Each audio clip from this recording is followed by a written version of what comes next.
নমস্কার সবাইকে, আমার একটি নতুন ভিডিওতে তোমাদের সবাইকে জানাই স্বাগত। আমরা আর্টিস্ট মানুষ, আমরা কোনো কিছুই ফেলে দিতে পছন্দ করি না। হাতের কাছে যে জিনিসটাই থাকে সেটা দিয়েই আমরা নতুন কিছু তৈরি করার চেষ্টা করি।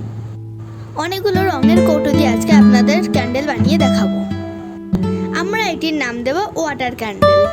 পুরো ভিডিওটা দেখতে থাকেন, আশা করি ভালো লাগবে আপনাদের।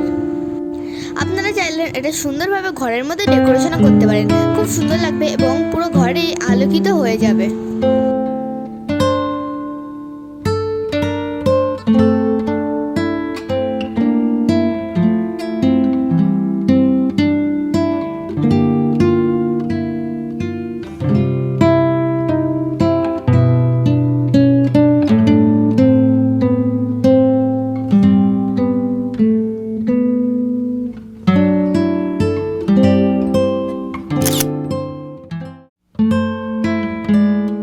সবাইকে অসংখ্য ধন্যবাদ এই ভিডিওটা দেখার জন্য।